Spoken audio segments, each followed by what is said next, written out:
Salam, selamat hari Minggu dan salam sehat buat kita semua. Begitu juga saudara-saudaraku, Bapak Ibu yang ada di rumah.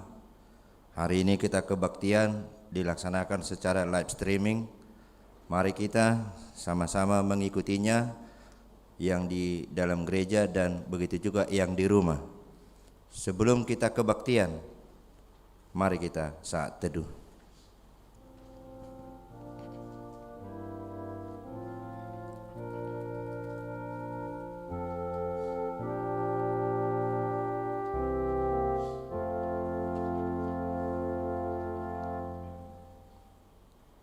Selamat hari Minggu bagi kita jemaat Tuhan yang terkasih. Kita telah memasuki minggu ke-13 setelah Trinitatis di akhir bulan Agustus ini. Berbahagialah kita dalam mempersiapkan hati kita untuk memuji Allah yang telah memberkati hidup kita.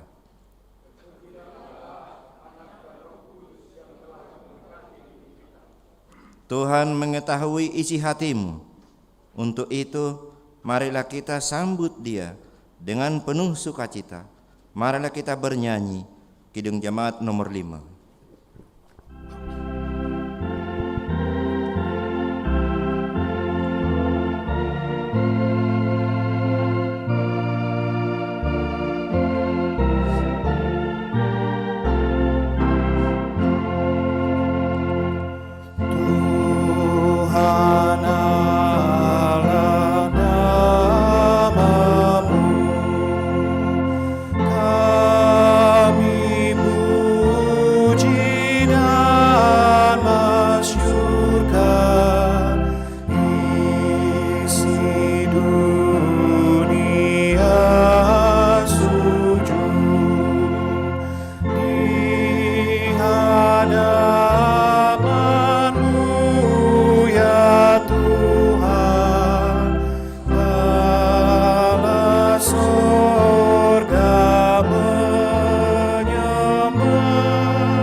Di dalam nama Allah Bapa dan nama anaknya Tuhan Yesus Kristus dan nama Roh Kudus yang menciptakan langit dan bumi.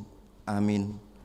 Allah yang telah mengasihi kita dan yang telah mengutus anaknya sebagai perdamaian bagi dosa-dosa kita. Saudara-saudaraku yang kekasih, jika Allah sedemikian mengasihi kita, maka haruslah kita juga saling mengasihi. Haleluya.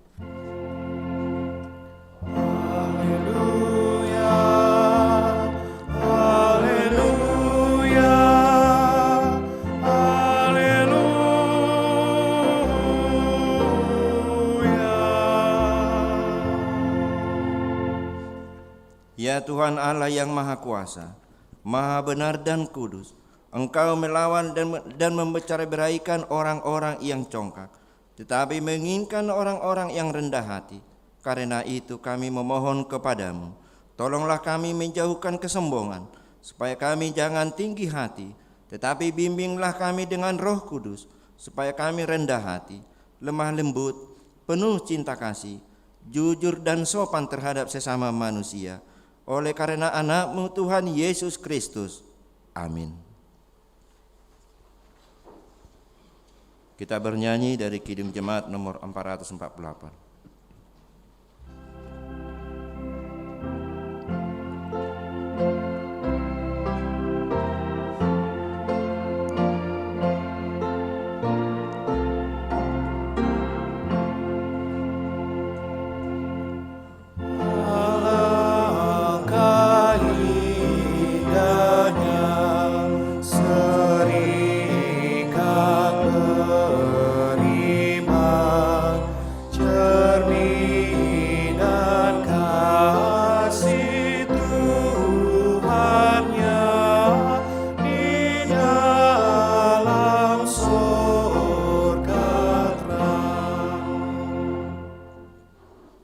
Hukum Tuhan pada minggu ke-13 setelah Trinitatis hari ini tertulis dalam 1 Petrus 5 ayat 7. Serahkanlah segala kekhawatiranmu kepadanya, sebab Ia yang memelihara kamu. Demikian hukum Tuhan. Mari kita memohon kekuatan dari Tuhan. Ya Tuhan Allah, kuatkanlah kami melakukan yang sesuai dengan hukum-Mu. Amin. Kita bernyanyi Kidung Jemaat nomor 382.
Marilah kita merendahkan diri untuk mengaku dosa kita. Kita berdoa. Ya Allah Bapa kami yang di sorga, Engkau mengampuni dosa kami orang yang hina dan tercela ini di dalam anak kesayangan-Mu. Kasihanilah kami, orang yang berduka cita yang berdosa ini. Nyatakanlah di dalam hati dan jiwa kami ini akan keampunan segala dosa dan kesalahan kami. Itu karuniakanlah Roh Kudus bagi kami untuk memberi kekuatan, keteguhan, dan ketetapan hati supaya iman kami tidak tergoyahkan. Bimbing dan ajarlah kami ya Tuhan, agar kami benar-benar dan sungguh-sungguh menyerahkan diri, hati dan jiwa kami kepadamu saja, sebagai korban yang hidup dan kudus, oleh sebab anak-Mu, Yesus Kristus Tuhan kami. Amin.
Marilah kita mendengar janji Tuhan tentang pengampunan dosa. Sekalipun dosamu merah seperti kirmiji, akan menjadi putih seperti salju. Sekalipun berwarna merah seperti kain kasumba, akan menjadi putih seperti bulu domba. Kemuliaan bagi Allah di tempat yang maha tinggi. Amin. Kita bernyanyi dari Kidung Jemaat 383.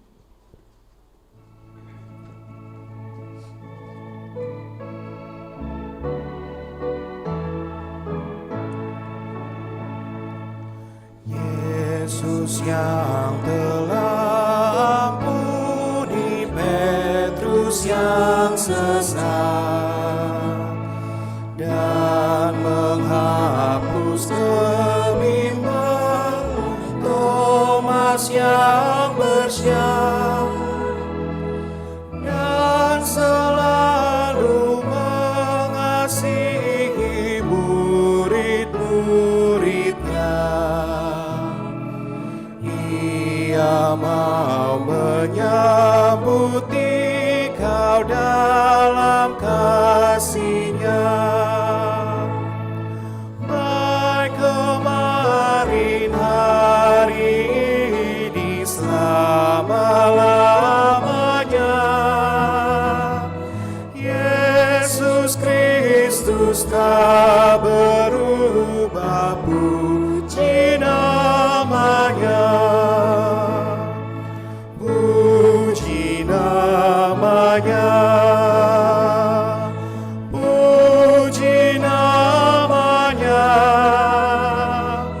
Yesus Kristus tak berubah, puji namanya. Marilah kita membaca firman Tuhan yang ditetapkan hari ini, yaitu dari Kidung Agung pasal 2 ayat 8 sampai 13. Kita akan baca secara responsoria. Dengarlah kekasihku, lihatlah, ia datang, melompat-lompat di atas gunung-gunung, meloncat-loncat di atas bukit-bukit.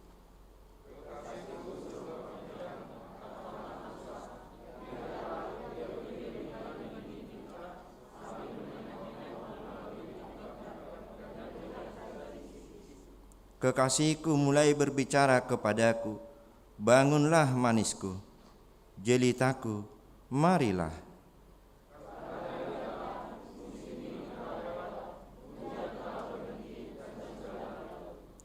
Di ladang telah nampak bunga-bunga, tibalah musim memangkas, bunyi tekukur terdengar di tanah kita.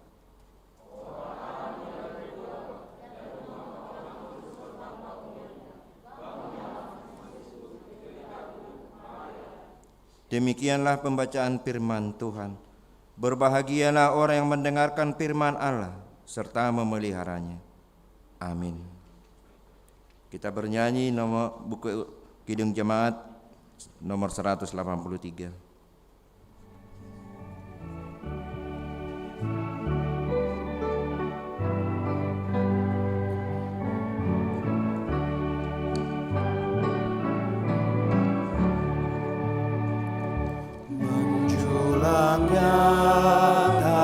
Atas bukit kala, terang benderang sawitmu Tuhanku.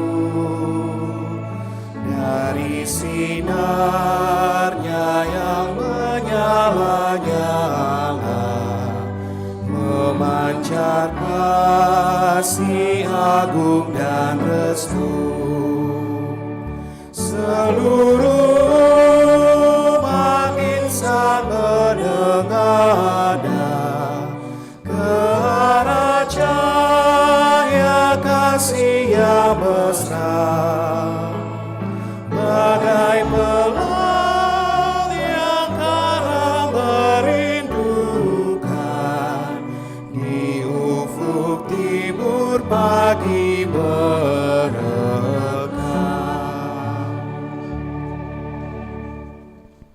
Marilah kita bersama-sama mengaku iman percaya kita. Sebagaimana teman-teman kita seiman di seluruh dunia, kita bersama-sama mengucapkannya. Aku percaya kepada Allah, Bapa yang Maha Kuasa, Khalid langit dan bumi. Aku percaya kepada Yesus Kristus, anaknya yang tunggal Tuhan kita, yang dikandung daripada Roh Kudus, lahir dari anak darah Maria, yang menderita sengsara di bawah pemerintahan Pontius Pilatus, disalibkan, mati dan dikuburkan, yang turun ke dalam kerajaan maut, pada hari yang ketiga, bangkit pula dari antara orang mati, naik ke surga, duduk di sebelah kanan Allah, Bapa yang Maha Kuasa. Dari sana akan datang kelak untuk menghakimi orang yang hidup dan yang mati. Aku percaya kepada Roh Kudus, dan adanya suatu gereja yang kudus, persekutuan orang kudus, pengampunan dosa, kebangkitan daging, dan hidup yang kekal. Amin. Kita akan mendengarkan warta jemaat.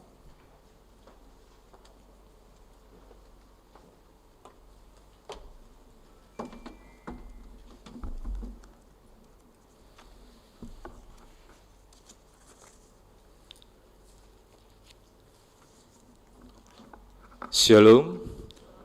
Warta Minggu tanggal 29 Agustus tahun 2021. Yang pertama, nama Minggu tanggal 29 Agustus tahun 2021 adalah Minggu ke-13 setelah Trinitatis. Dengan topik Minggu, Diboto Debatado Nadi Roham. Tuhan mengetahui isi hatimu. 2. Rencana pernikahan. Pemberitahuan kedua, akan menerima pemberkatan nikah Saudara Naratama Guntario Marpaung, putra dari Bapak Halomoan Marpaung almarhum, Ibu Marintan Buru Hutapea, anggota Jemaat HKBP Kramat Jati, Resort Kramat Jati, dengan Saudari Dini Sihar Mugabe Buru Togatorop, putri dari Bapak Luhut Hasiholan Togatorop, Ibu Rosinta Boru Silalahi, anggota Jemaat HKBP Pejuang Resort Palmarum, Distrik 19 Bekasi. Pemberkatan nikah akan dilaksanakan pada hari Sabtu, tanggal 4 September 2021, pukul 9 WIB, bertempat di HKBP Pejuang Resort Palmarum, Distrik 19 Bekasi. Kiranya Tuhan memberkati rencana pernikahan mereka. Pemberitahuan kedua, akan menerima pemberkatan nikah Saudara Michael Hamonangan Malau, putra dari Bapak Sintua Jawane Malau, Ibu Marisi Herlina Borusihite, anggota Jemaat HKBP Cimanggis, Resort Cimanggis, dengan Saudari Abigail Mida Mailovitri Theodora Boru Panggabean, putri dari Bapak Donald Panggabean, Ibu Neti Ronauli Borusihaan, anggota Jemaat HKBP Kramat Jati, Resort Kramat Jati. Pemberkatan nikah akan dilaksanakan pada hari Sabtu, tanggal 4 September 2021 pukul 10 WIB, bertempat di HKBP Kramat Jati, Resort Kramat Jati. Kiranya Tuhan memberkati rencana pernikahan mereka. Pemberitahuan ke-1, akan menerima pemberkatan nikah Saudara Thompson Lambok Purba, putra dari Bapak Marolop Purba, Ibu Siti Buru Sitomorang, anggota Jemaat HKBP Kramat Jati, Resort Kramat Jati, dari Wek Tengah, dengan Saudari Septia Ulina Boru Hasibuan, putri dari Bapak Antonius Hasibuan almarhum, Ibu Sintua Tati Rida Boru Samosir, anggota Jemaat HKBP Kronolong Resort Jakarta. Pemberkatan nikah akan dilaksanakan pada hari Sabtu, tanggal 11 September 2021, pukul 10 WIB, bertempat di HKBP Kronolong Resort Jakarta. Kiranya Tuhan memberkati rencana pernikahan mereka. 3. Anggota jemaat pindah. Mulai hari ini Minggu tanggal 29 Agustus 2021, telah pindah anggota jemaat, yaitu Nyonya Pasaribu Nurmian Boru Purba dari Wek Condet Batu Ampar, pindah ke HKBP Taman Wisma Asri, Resort Taman Wisma Asri, Distrik 19 Bekasi. Kiranya mereka menjadi jemaat yang bertumbuh di gereja yang baru. 4. Ulang tahun ke-70. Pada hari Rabu tanggal 25 Agustus 2021, Ibu Nyonya M. Simamora Sintua Hormainta Boru Malau telah genap usianya 70 tahun dari Wek Rambutan 2, sesuai program kerja HKBP Resort Kramat Jati tahun 2021. Gereja memberikan ulos dan penyampaian ulos tersebut dilaksanakan pada kebaktian jam 11.30 WIB. Kita doakan menjalani kehidupan ini sehat dan Tuhan memberkati. Pelayanan diakonia, jemaat meninggal. Pada hari Jumat 27 Agustus 2021 telah meninggal dunia Ibu Erisma Boru Debataraja, tutup usia 41 tahun 1 bulan, meninggalkan Amang Sastro Adonia Tinambunan dan 4 orang anak dari Wek Duku. Kita berdoa semoga keluarga yang ditinggalkan cepat terhibur. 5. Bansos. Dalam rangka ulang tahun Inang Nyonya Sitorus Situa Murni Boru Tampu Bolon yang genap usianya 67 tahun pada tanggal 25 Agustus 2021, maka dengan ini keluarga memberikan bansos kepada jemaat HKBP Keramat Jati sebanyak 300 paket yang sudah dibagikan pada hari Sabtu tanggal 28 Agustus 2021. Parhalado dan jemaat mengucapkan terima kasih. Tuhan Yesus memberkati. Amin. 6. Kegiatan Tahun Pemberdayaan Distrik 8 DKI Jakarta. Dalam rangka penggalangan dana pelaksanaan orientasi Tahun Pemberdayaan, HKBP Distrik 8 DKI Jakarta melakukan penjualan kartu e-tol dengan logo HKBP. Kartu ini yang didistribusikan ke setiap resort dan huria. HKBP Keramat Jati menerima 200X kartu e-tol. Kami menghimbau jemaat yang ingin memiliki kartu e-tol dengan logo HKBP dapat membeli dengan harga Rp100.000 dan menghubungi Sekretaris Huria Situaji Manurung, nomor HP 0813 1133 7592. Lain-lain. Rencana pemilihan 1 orang MPA dan Dewan Marturia. Pemilihan 1 orang MPA dan Dewan Marturia direncanakan akan dilaksanakan pada hari Selasa 31 Agustus 2021 dalam sermon Parhalado. 2. Kegiatan kebaktian. Kebaktian di gereja. Kebaktian Minggu tanggal 29 Agustus 2021 di gereja, karena pandemi COVID-19, kebaktian masuk 4 kali, demikian tatanannya. Masuk jam 6 WIB bahasa Batak dibatasi 300 orang, atau 25% dari kapasitas kursi, yaitu WEK Tengah, Balai Kambang, Keramat Jati, BS Taman Harapan, dan Keramat Jati 1. Masuk jam 9 WIB bahasa Indonesia dibatasi 300 orang, yaitu WEK Condet Batu Ampar, 3 Mei, Cilitan Besar, Cawang, dan Kalibata. Masuk jam 11.30 WIB bahasa Batak dibatasi 300 orang, yaitu WEK Rambutan 1, Rambutan 2, Lubang Buaya, Kalisari, dan Parserahan. Masuk jam 17 WIB bahasa Indonesia dibatasi 300 orang, yaitu WEK Keramat Jati, Makassar, Dukuh, dan Cijantung Pasar Rebo. Kebaktian secara online, live streaming. Gereja mengadakan kebaktian secara online atau live streaming melalui media YouTube channel HKBP Keramat Jati kepada jemaat yang kurang sehat atau belum vaksin kebaktian di rumah masing-masing. Prosedur protokol kesehatan HKBP Keramat Jati selama masa pandemi COVID-19. 1. Wajib memakai masker selama di lingkungan gereja. 2. Wajib mencuci tangan sebelum memasuki ruang ibadah. 3. Wajib menjaga jarak minimal 1 meter. 1 bangku diisi 2 orang. 4. Wajib mengukur suhu. Suhu tubuh di atas 37,5 derajat Celcius tidak diperkenankan memasuki ruang ibadah. Selanjutnya akan ditindaklanjuti di poliklinik Huria. 5. Wajib jemaat yang memasuki ruang ibadah yang sudah vaksin. 6. Wajib menghindari kerumunan, maksimum 4 orang di lingkungan gereja. 7. Sesama jemaat atau parhalado saling mengingatkan melaksanakan prokes. 3. Pemberitahuan dan ajakan.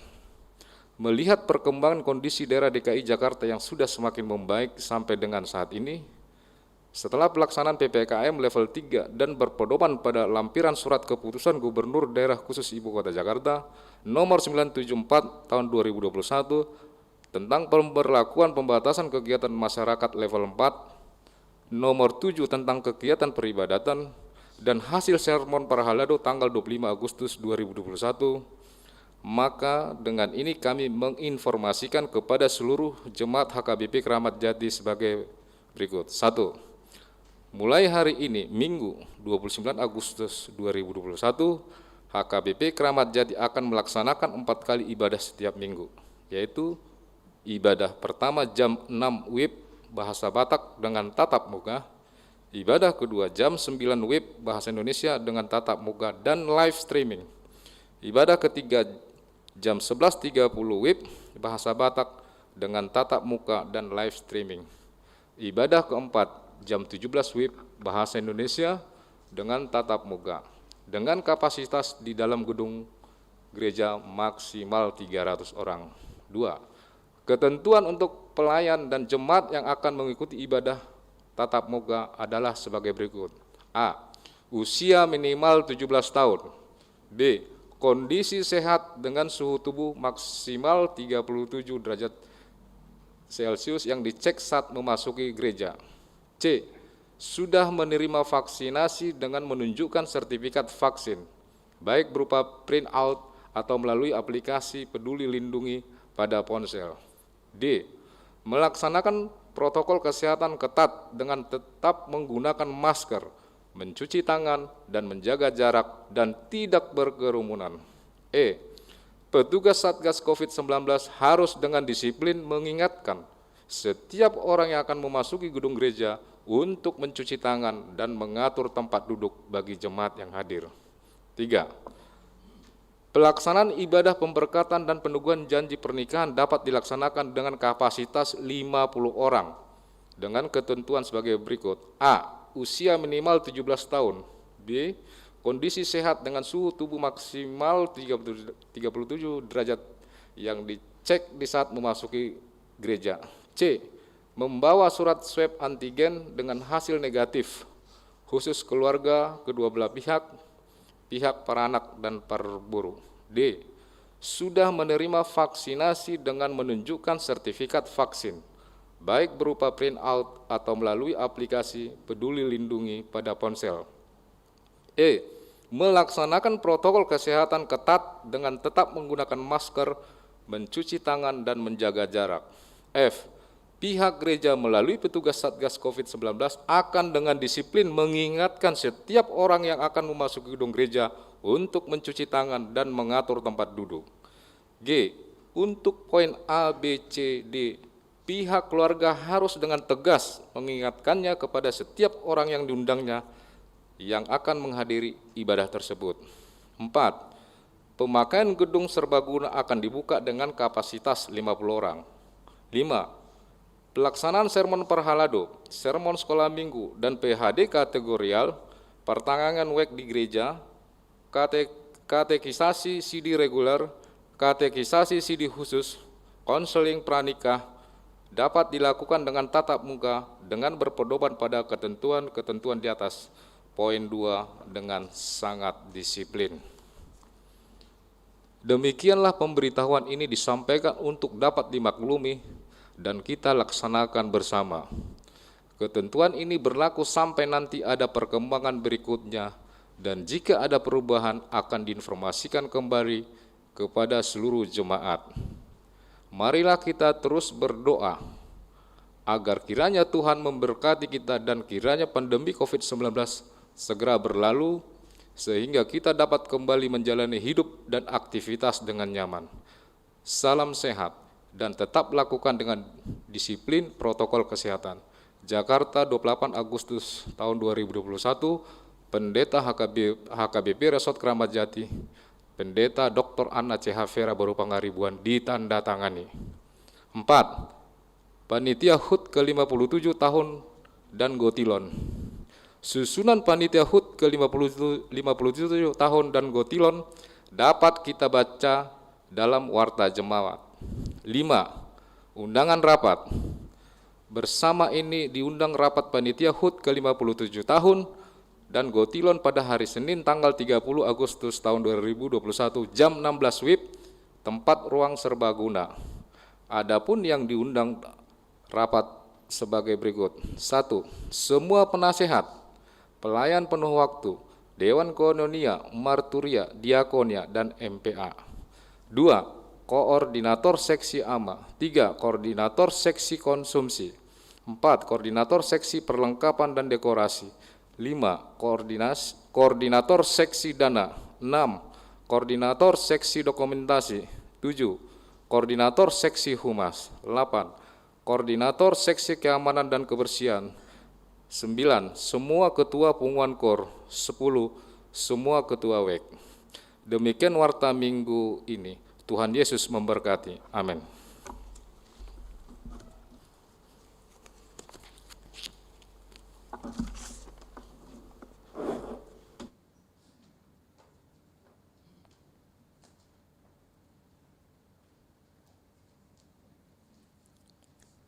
Kita bernyanyi dari Kidung Jemaat nomor 282.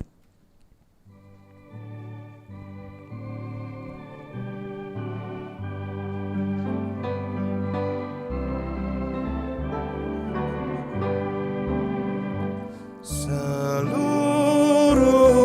umat Tuhan olehnya dikenal, besar kecil semua, sekarang dan kekal. Mereka dijagai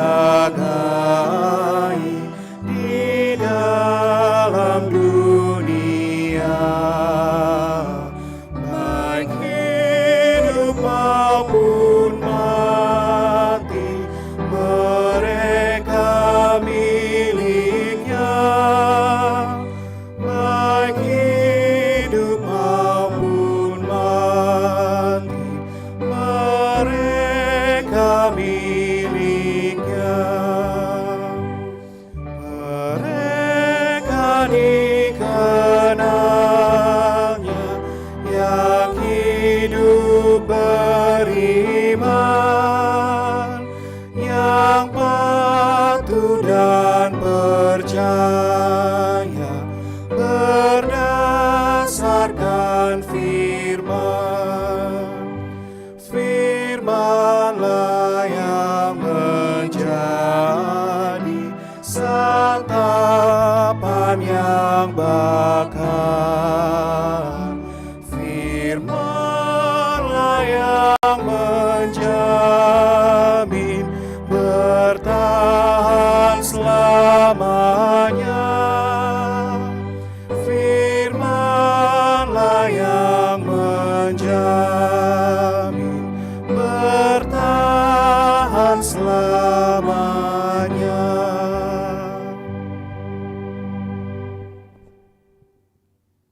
Damai sejahtera Allah yang melampaui segala akal akan memelihara hati dan pikiranmu dalam Kristus Yesus Tuhan kita.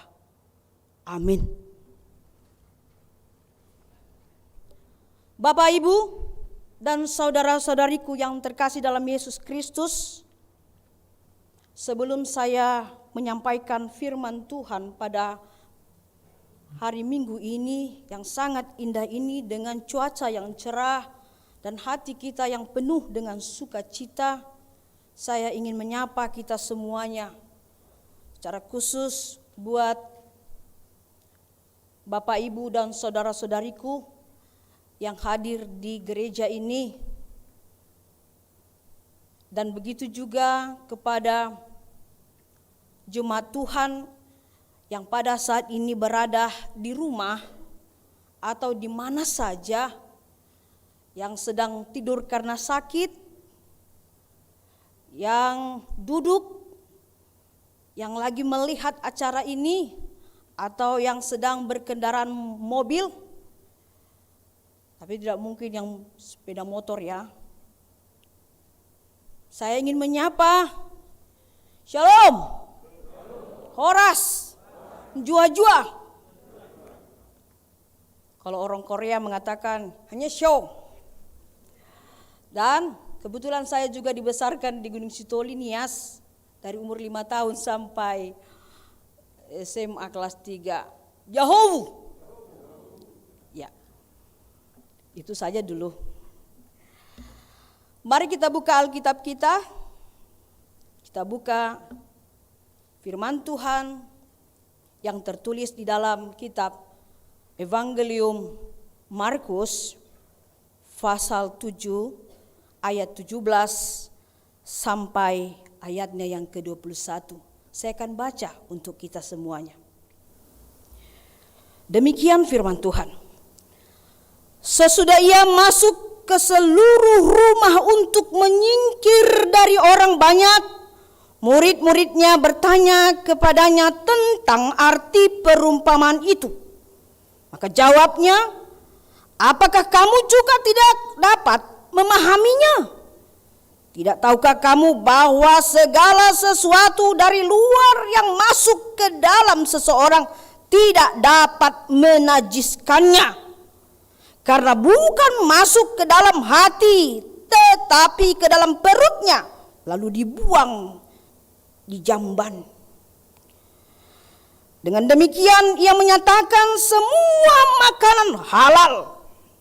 Katanya lagi, apa yang keluar dari seseorang, itulah yang menajiskannya. Sebab dari dalam, dari hati orang timbul segala pikiran jahat, percabulan, pencurian, pembunuhan, perzinahan, keserakahan, kejahatan, kelicikan, hawa nafsu, iri hati, hujat, kesombongan, kebebalan. Semua hal-hal jahat ini timbul dari dalam dan menajiskan orang. Demikian firman Tuhan. Topik minggu kita pada hari ini dikatakan Tuhan mengetahui isi hatimu. God knows what is in your heart. Dalam bahasa Yunani dikatakan, O Theos sereiti echeistin kardiaso. Tuhan mengetahui isi hatimu. Saudaraku, luasnya samudra dapat kita jangkau. Bagaimanapun caranya, pasti bisa kita jangkau. Walaupun membutuhkan waktu, fasilitas, dana, dan sebagainya. Samudra yang luas yang ada di dunia ini sekalipun bisa kita jangkau. Tapi dalamnya hati seseorang, siapa yang tahu? Dalamnya hati saya, dalamnya hati Bapak Ibu, siapa yang tahu? Tak ada yang tahu. Dalamnya hati saya, Bapak Ibu pasti tidak tahu apa yang ada di hati saya sekarang. Apa yang ada di pikiran saya sekarang, Bapak Ibu pasti tidak tahu. Dan begitulah hati Bapak dan Ibu. Saya tidak tahu. Apakah Bapak Ibu sekarang mau mendengarkan firman Tuhan, konsentrasi, atau berpikir, berhayal, memikirkan persoalan yang kemarin? Atau ada sesuatu yang tidak kami ketahui? Yang jelas firman Tuhan pada saat ini mengatakan Tuhan tahu. Dia tahu, lebih tahu. Kita bisa saja tidak mengetahui bagaimana hati orang yang duduk di sebelah kita. Mana tahu tadi ada yang belum sarapan? Mana tahu tadi berangkat dari rumah hanya karena persoalan kecil, hatinya sekarang masih belum tenang? Adakah sesuatu yang tersembunyi di dalam hatimu? Teman kita, walaupun sama duduk dengan kita, kita tidak tahu bagaimana hatinya sekarang. Tapi Tuhan tahu. Hati Bapak, hati Ibu, hati saya dan hati semua saudara-saudara kita yang ada di rumah. Kita bisa saja tidak tahu apa maksud dan tujuan seseorang mendekati kita. Tujuannya baik kah atau tujuannya buruk kah atau ingin menjebak kita? Kita tidak tahu. Paranormal sekalipun yang punya indera keenam pun tidak akan bisa tahu. Itu hanya perakiraan, ramalan-ramalan. Tapi Tuhan tahu. Siapapun dia yang mendekati kita, Tuhan tahu maksud dan tujuannya. Jadi, bagi Tuhan tidak ada yang tersembunyi. Saya tegaskan itu. Bagi Tuhan tidak ada yang tersembunyi. Bagi Tuhan tidak ada yang tidak jelas. Semua jelas. Clear. Bagi Tuhan semuanya terang benderang. Lebih kalau kita lihat cahaya tim IT kita yang menyorot saya sekarang, saya katakan itu luar biasa cahayanya. Wah, lebih dari situ Bapak Ibu. Kejelasan, keterangan yang dikatakan Tuhan, aku tahu itu. Untuk itu, kalau ada statement mengatakan, jangan ada dusta di antara kita, itu benar. Jangan ada dusta di antara kita, itu sangat benar karena Tuhan tahu. Karena dalam nats ini Yesus mau menunjukkan dan menelanjangi kemunafikan orang Farisi dan ahli-ahli Taurat ketika mereka bertemu dengan Tuhan Yesus. Yesus tahu sebelum mereka datang, ketika mereka berbicara. Tuhan Yesus tahu. Dan dalam nats kita pada minggu ini, Tuhan ingin membuka itu semuanya, rahasia itu semua kepada kita. Dan ingin mengungkapkan sesuatu hal yang penting untuk kita ketahui. Agar kita juga berhati-hati untuk memakai hati yang Tuhan beri ini. Saudaraku yang terkasih dalam Yesus Kristus, orang Farisi dan ahli Taurat datang ke hadapan Yesus untuk memperbincangkan tentang adat dan tradisi yang mereka anut, yang mereka junjung tinggi sampai ke langit, yang punya tujuan. Ada udang di balik batu. Kalau ada udang di balik pek, enak sekali itu. Dalam pasal 7 ini, Tuhan Yesus mengungkapkannya. Karena dasar pertanyaan dari murid-muridnya yang 12 itu. Yesus mau menjelaskan, memberikan edukasi. Supaya murid-muridnya jelas tahu apa sebenarnya tujuan orang Farisi mendekati Yesus. Dan coba-coba ingin mengkritik segala apa yang dilakukan oleh Tuhan Yesus ketika Yesus melayani semua orang pada saat itu. Yang pertama kita lihat di pasal 7 ini secara global. Karena orang Farisi melihat dan orang-orang ahli Taurat melihat murid-murid Yesus makan tapi tidak mencuci tangan dan dibuluri tangannya. Ya langi songoni sipanganoni. Orang Farisi merasa jijik dan mengatakan murid Tuhan Yesus itu najis, kotor, najis. Itu sangat menyakitkan. Kalau ada orang mengatakan kepada kita, saudaraku, engkau najis karena tidak sepaham dengan dia, menyakitkan. Hati kita pertama sekali diserang. Sedangkan orang mengatakan kepada kita, kamu tidak benar, saya benar. Itu juga membuat kita sensitif dan tersinggung. Apalagi kalau ada orang mengatakan bahwa engkau najis, murid-muridmu najis, karena makan tidak mencuci tangannya.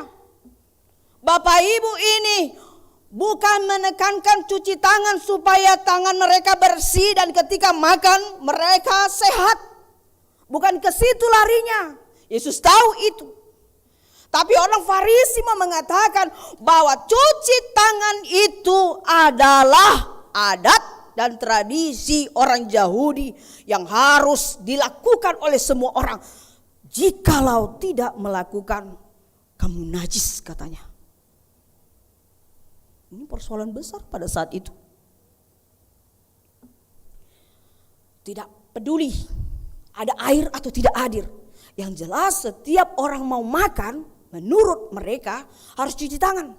Tidak cuci tangan, jangan makan. Bu, bayangin sekali kalau kita di pesta, ngiburi ho tanganmu, dang ada yang parburian, nang gue mau mangan, ada don. Kita pasti marah. Jadi kalau lapar bagaimana? Kalau malis pun dia, tahankan, cuci dulu, baru makan. Itu peraturannya, itu adatnya. Wow. Kalau orang Batak digituin gimana ya? Piring itu akan terbalik. Kita nggak tahu lagi bagaimana situasi meja makan itu. Apalagi kalau perut kita lapar, keroncongan. Sudah keroncong, disuruh lagi. Wow. Pasti kursi, gelas, semua ceret, hudon, balik sudah. Itu orang Farisi yang menjunjung tinggi adat dan istiadat mereka. Tidak cuci tangan, tidak boleh makan. Jadi orang yang makan dengan tidak mencuci tangan, mereka katakan dia najis, murid-muridmu najis. Nah, ada lagi yang paling danger, yang paling mengerikan sekali. Orang Yahudi memiliki suatu adat yang menurut kita tidak masuk akal. Karena mereka mengatakan mengabaikan pemeliharaan terhadap orang tua itu bisa saja dilakukan asalkan kasih persembahan sebanyak-banyaknya kepada Tuhan, katanya.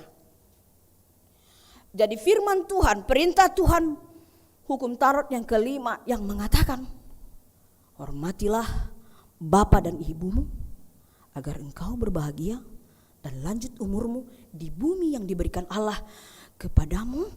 Itu tidak berlaku karena adat dan tradisi mereka itu lebih number one.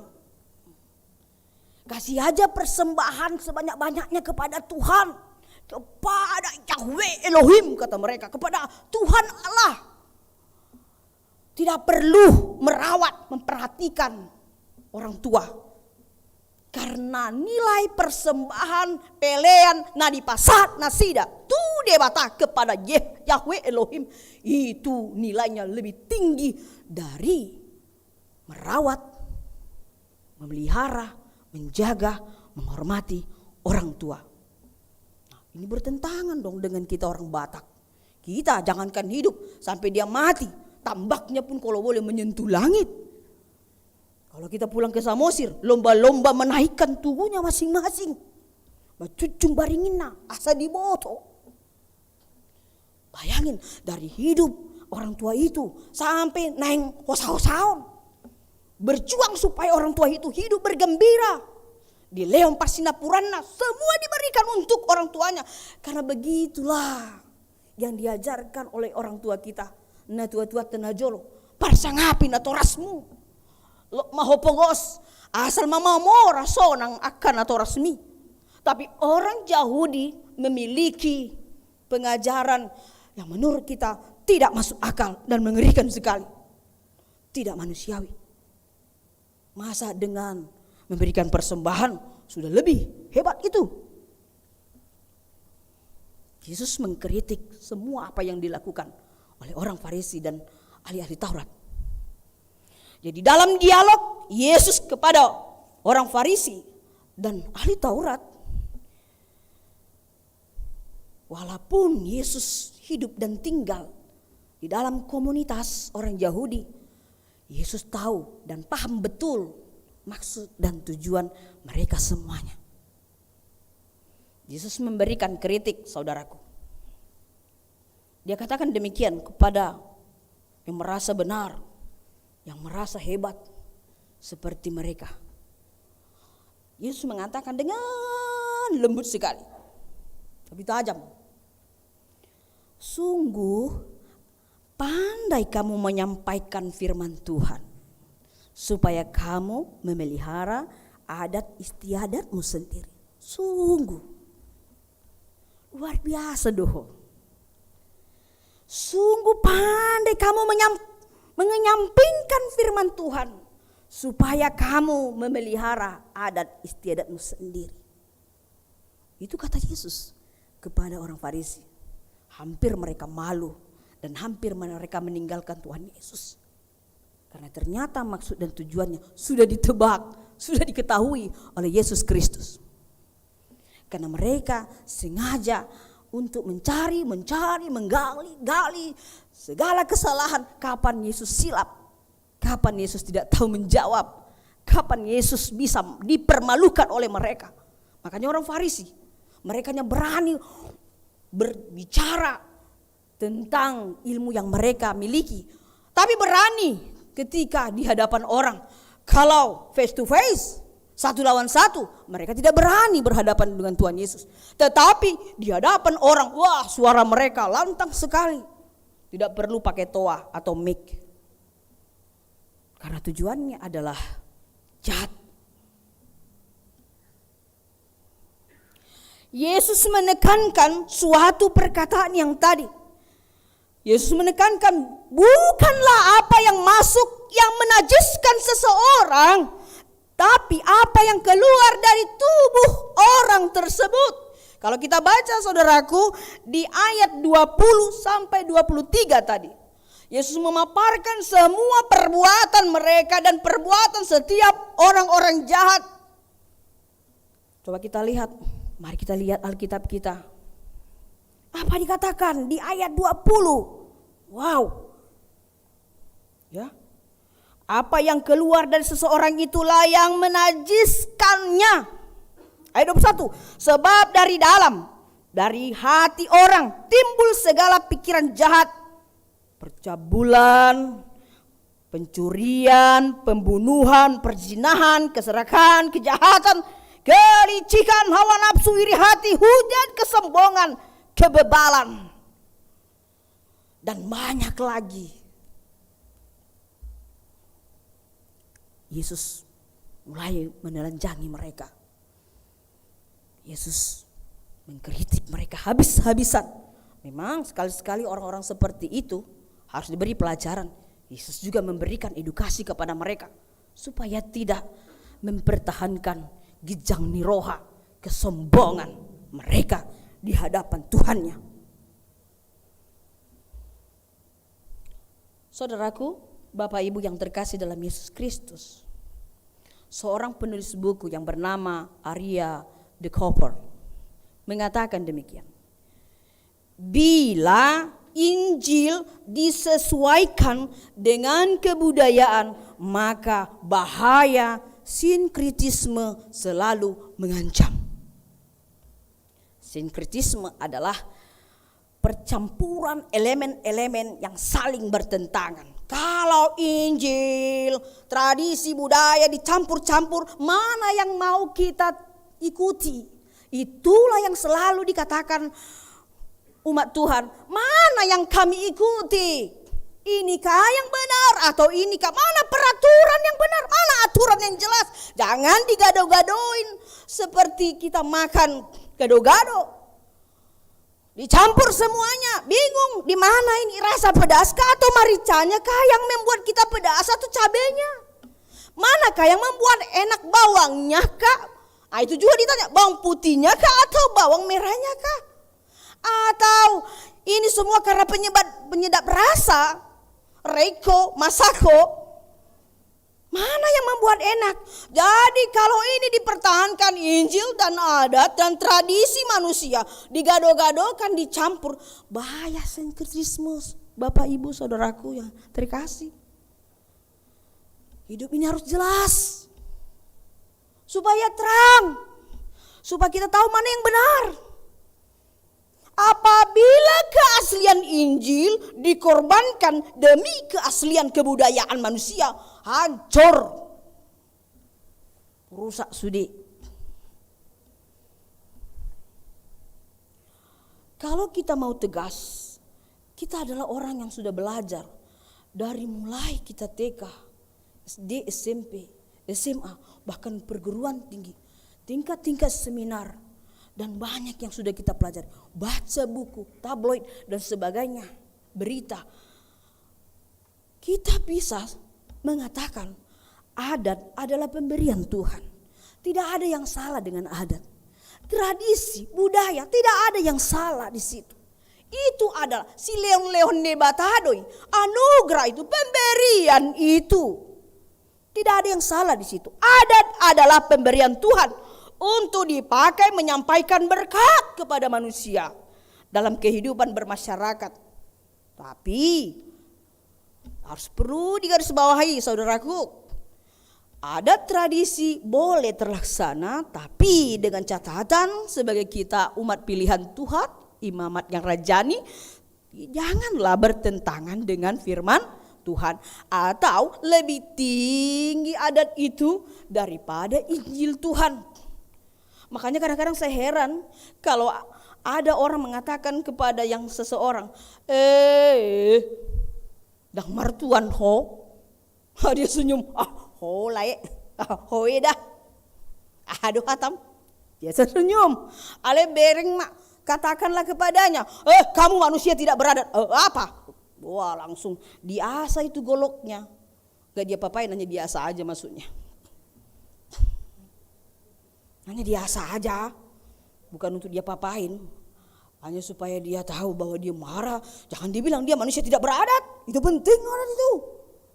Tapi kalau dibilang dah martuan ho, kalau dibilang dah marminggu ho na tuar itu, dah marminggu ho dari minggu, wah dah sibuk, super sibuk, wah karir, wanita karir, amar karir, sudah mah kariron, nang kariran. Alay mau duduk, dah bahasa dang roho tu pesta nisia dui. Imadah, be, waduh, dok di mana? Mang tai, mar pesta sama boruku, dang rumah jadi. Udah takut dia tuh, udah pucat-pucat. Tapi kalau dikatakan, dang mar minggu ho, dang mar tangnya ko, dang mar rendi ho, wow. Minggu depan lah, kan bisa absen, Tuhan itu kan baik. Gitu. Begitu juga ulos. Saya tidak tahu apakah di daerah Jakarta ini masih ada yang benci dengan ulos. Berapa kali pertemuan di dalam pembicaraan ulos sudah disepakati dan dihargai oleh dunia, bahkan dunia nasional kita juga. Ulos adalah karya anak bangsa. Karya anak bangsa. Tapi ada juga yang membenci ulos.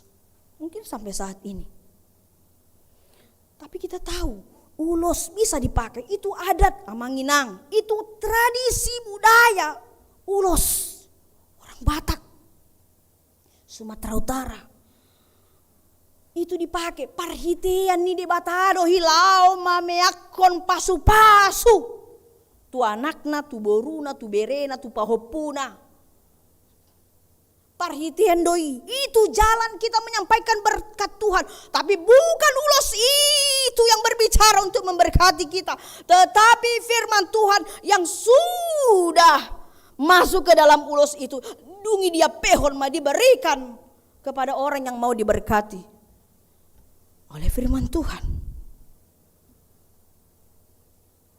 Ulos kita terima adalah adat orang Batak. Tapi kita pakai ulos itu untuk menyampaikan berkat dari Tuhan untuk dia yang kita cintai. Bapak Ibu Saudara yang terkasih dalam Yesus Kristus, ada 3 hal yang paling penting, yang paling pokok di dalam nats ini supaya kita pulang nanti dengan damai sejahtera. Pertama adalah perintah Allah jauh lebih tinggi daripada peraturan dalam tradisi adat istiadat. Jadi kita bisa melihat apa yang dipahami, yang diketahui, yang diimani orang Yahudi itu, dan lebih orang Farisi yang sok tahu, dan orang ahli Taurat yang sok alih-alian.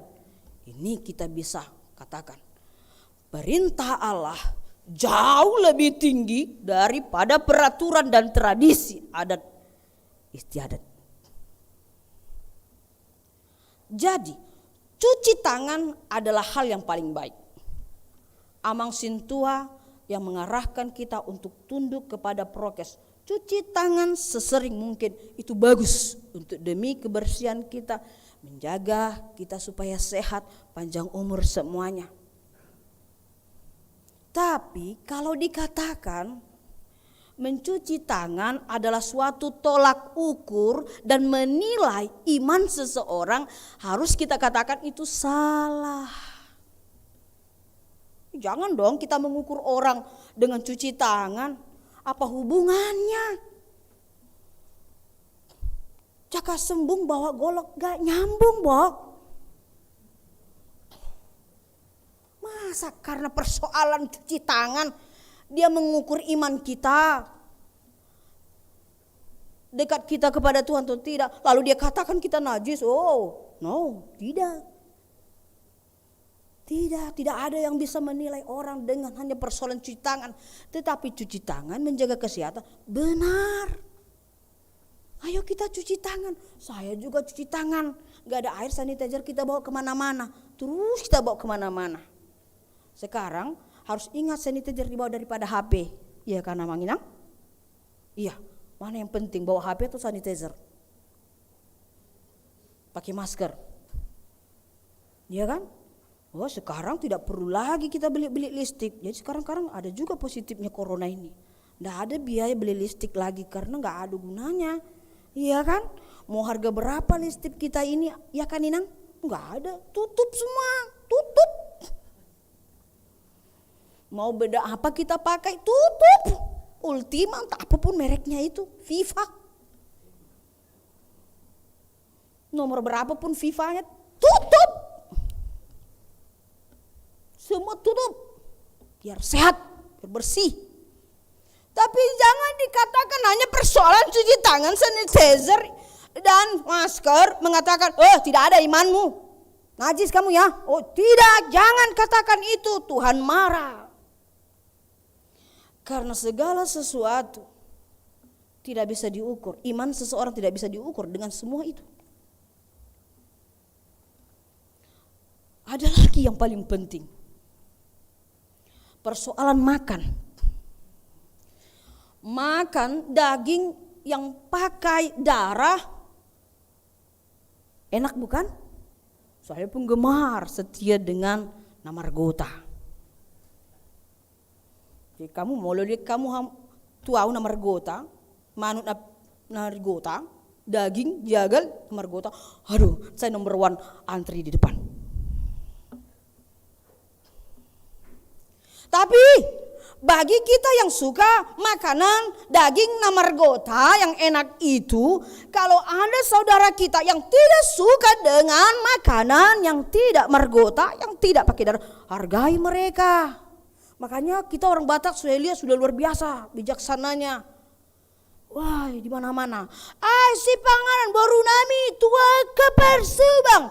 Naso margota. Oh, diberikan itu tempatnya, makanannya. Banyak lagi. Kadang yang margota dihajar juga yang tidak margota kan gitu. Iyalah. Namargota. Naso margota. Sini katanya.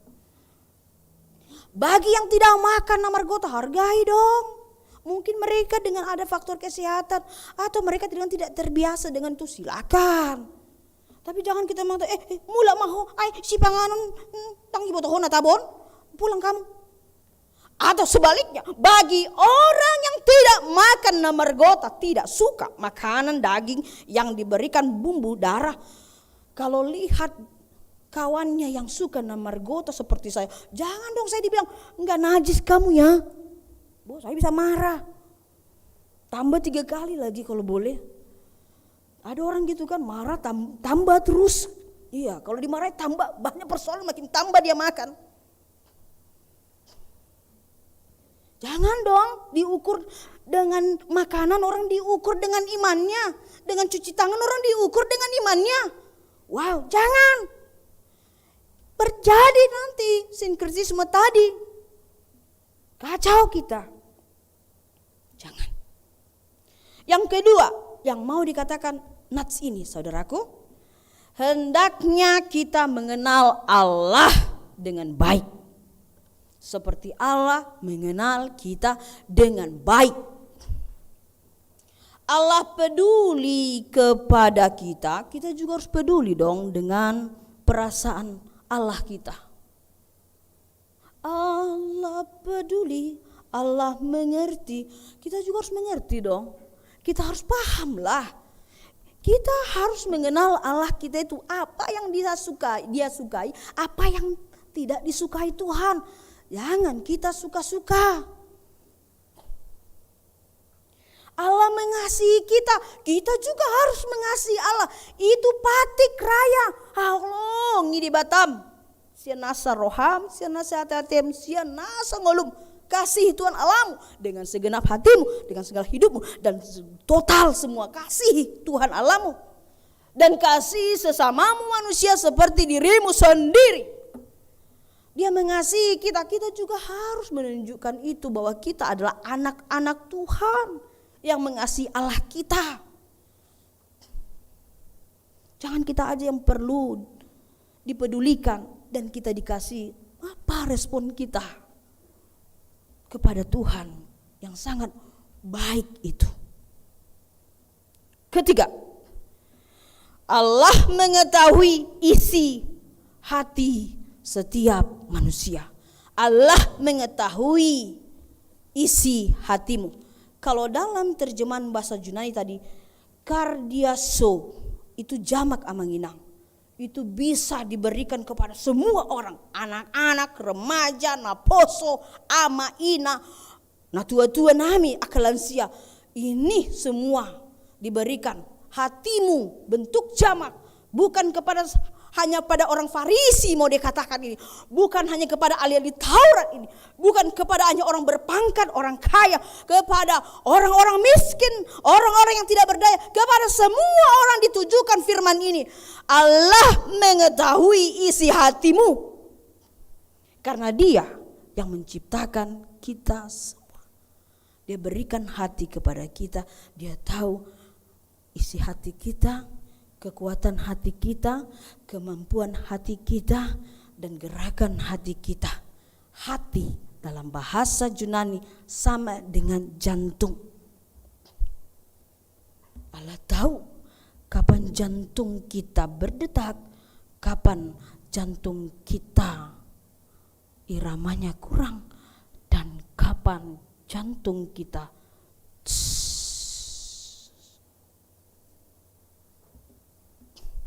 Allah juga mengetahui isi hatimu. In your heart. Untuk itu kita tidak boleh bohong. Kita tidak boleh bohong. Kita tidak boleh membohongi Tuhan. Dengan penampilan fisik, dengan perbuatan kita. Kita tidak boleh bohong. Tuhan tahu maksud dan tujuan kita untuk apa? Untuk yang baikkah? Untuk kejahatankah? Ataukah ada faktor kepentingan di dalamnya? Ataukah memang murni untuk kebersamaan? Tuhan tahu dan Dia lebih tahu. Jadi kalau ingin lihat manusia, lihatlah hatinya. in your beauty. Cantik ke hatinya. Amanginang molohamu mangalului parmain menang helamuna calon. Ini calon ya, amanginang. Waduh, pardopahan nado diberi kamu.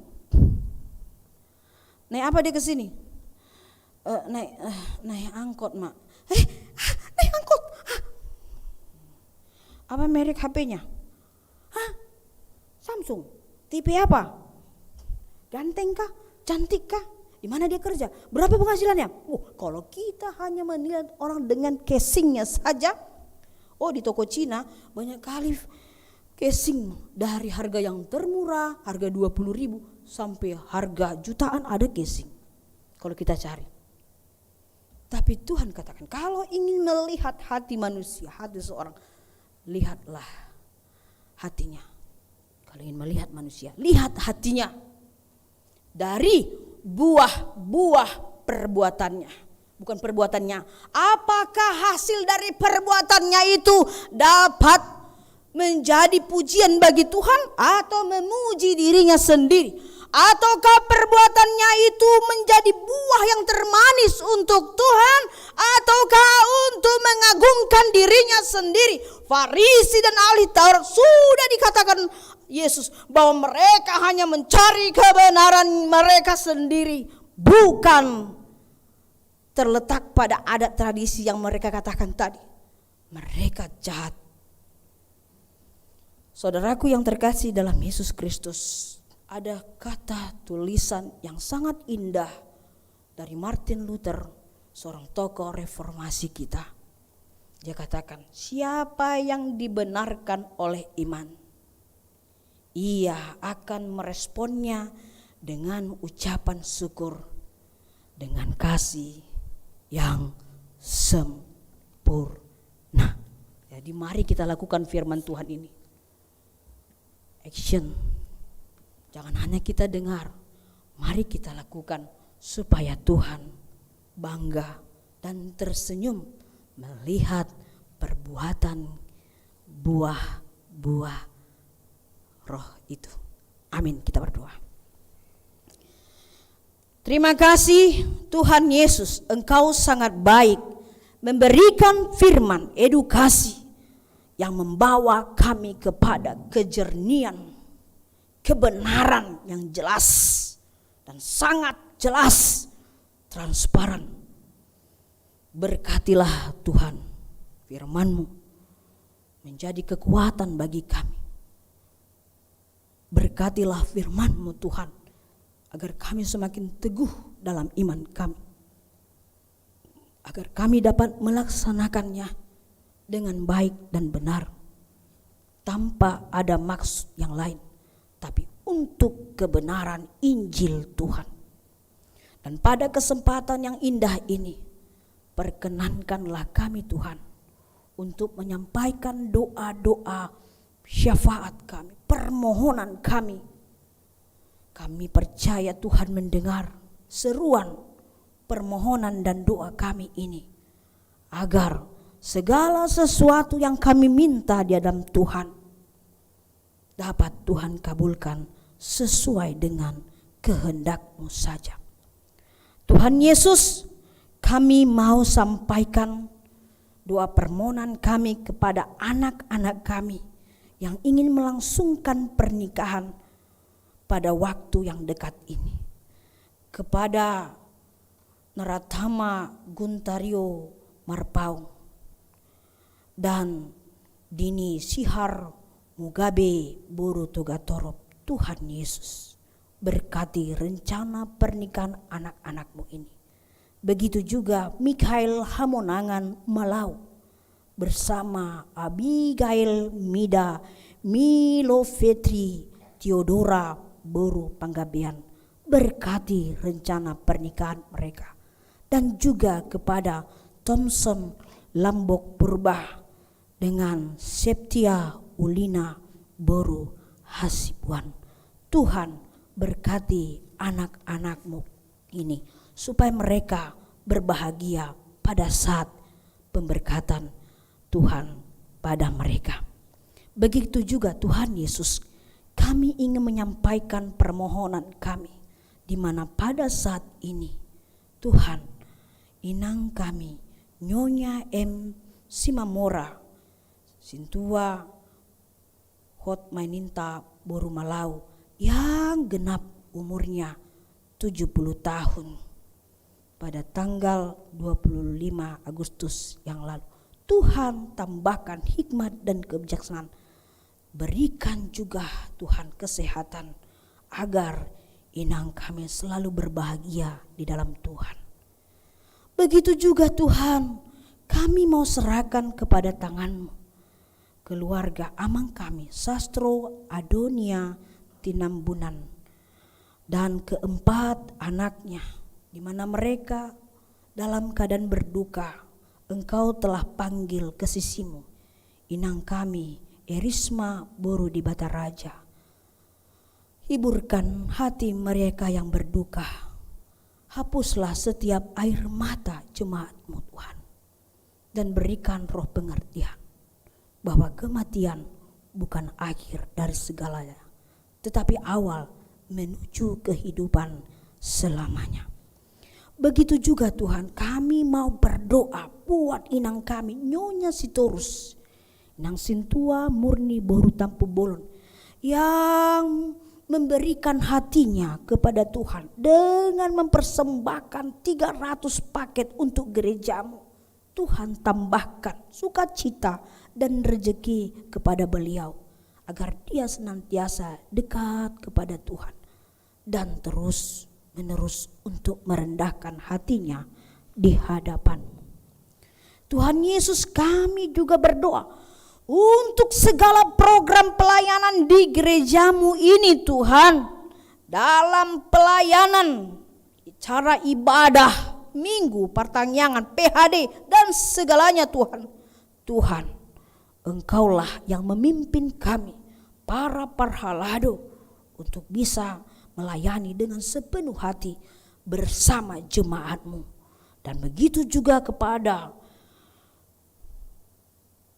marturia, koinonia, diakonia, dan seksi-seksinya Tuhan yang bekerja melayani, mewujudkan tritugas panggilan gereja, agar selalu bekerja sama, saling menghargai, dan melakukan itu semuanya dengan sepenuh hati kami. Dengan catatan kami tunduk kepada prokes, agar kami selalu tertib, disiplin, dan menjaga kesehatan jasmani kami, agar semua apapun yang kami lakukan di gereja-Mu ini Tuhan dapat terlaksana dengan baik.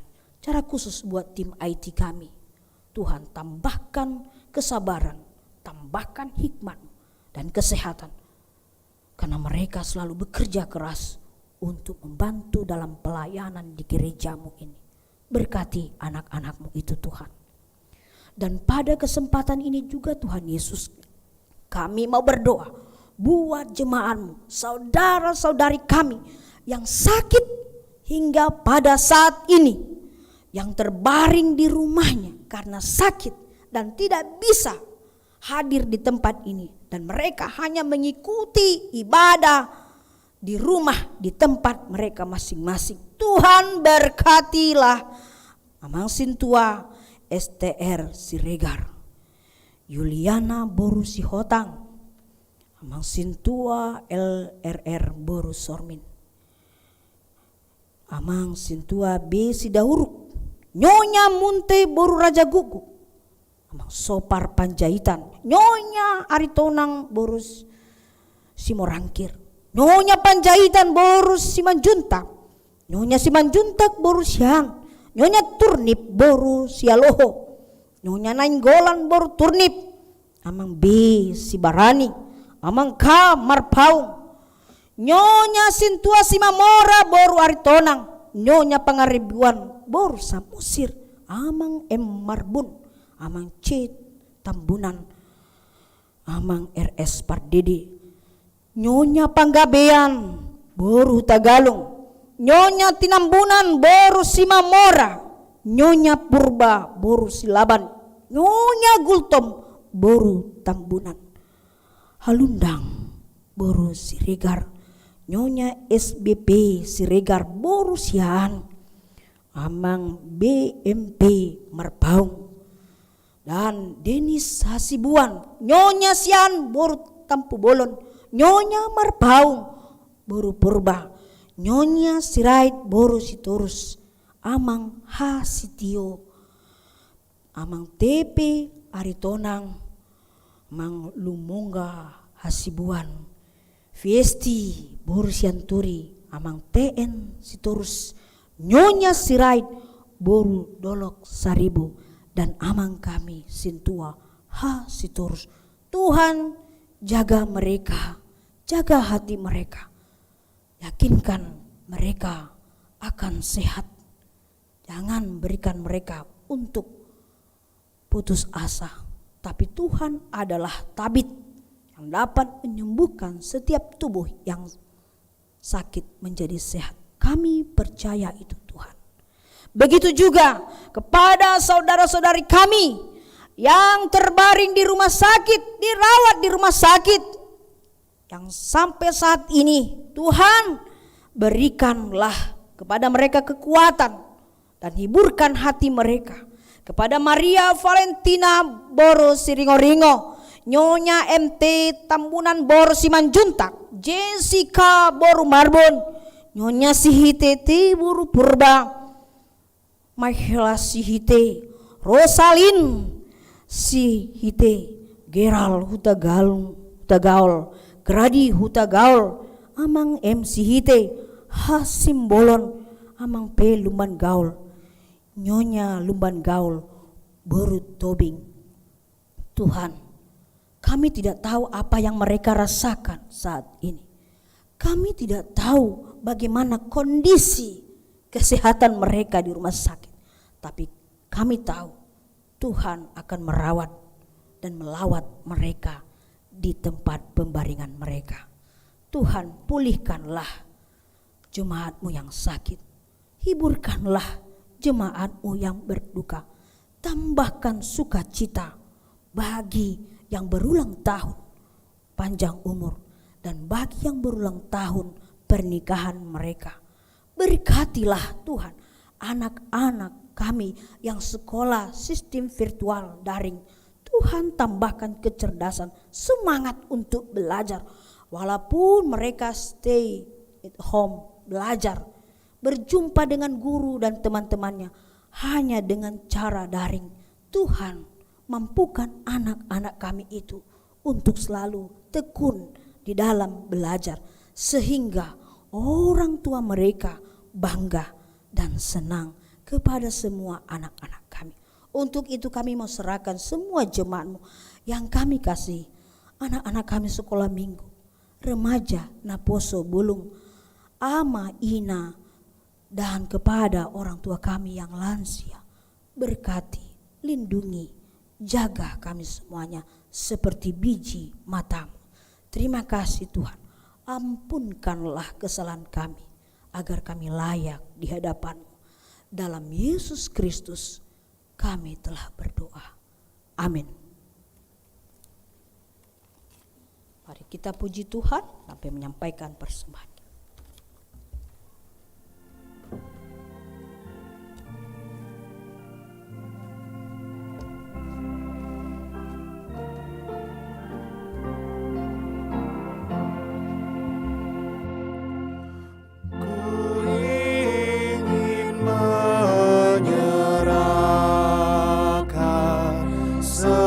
Seluruh hidupku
kesusahan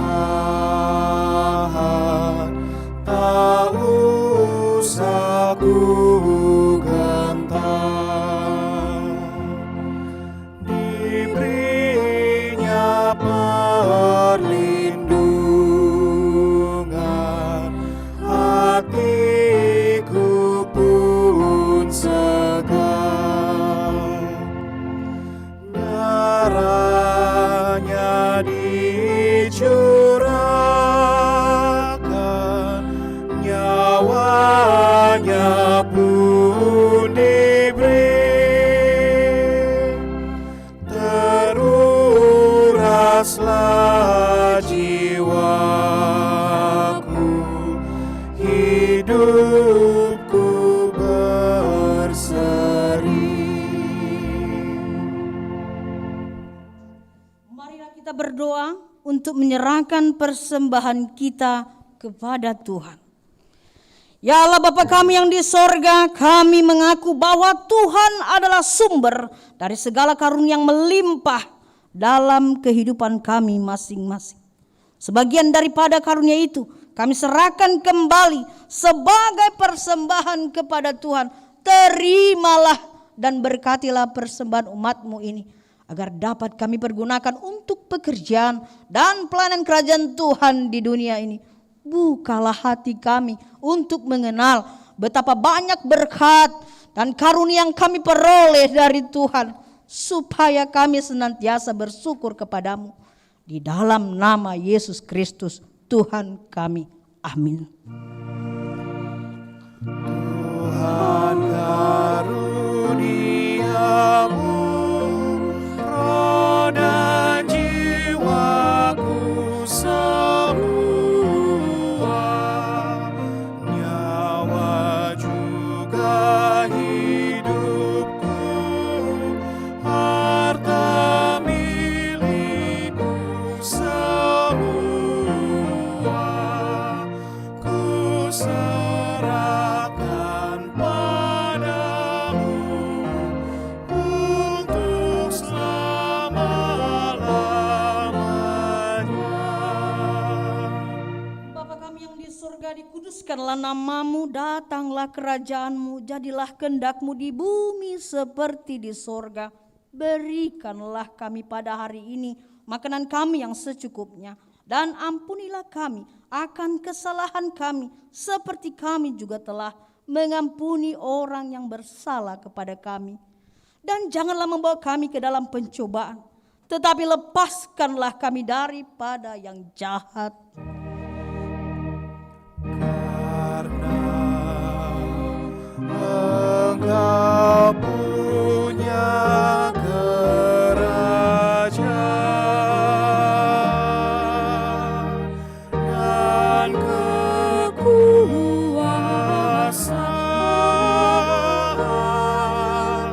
dan kemuliaan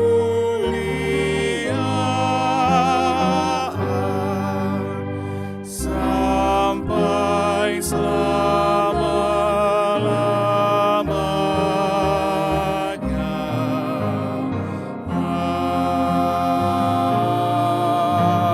Amin. Tuhan memberkati engkau dan melindungi engkau. Tuhan menyinari engkau dengan wajah-Nya dan memberi engkau kasih karunia.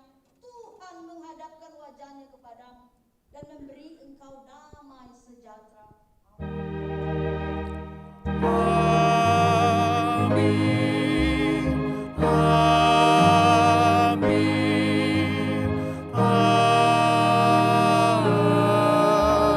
Amin.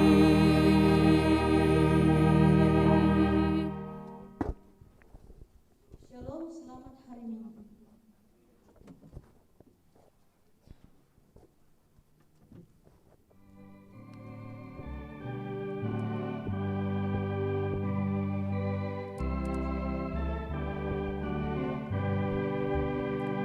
Seluruh umat Tuhan olehnya dikenal, besar kecil semua,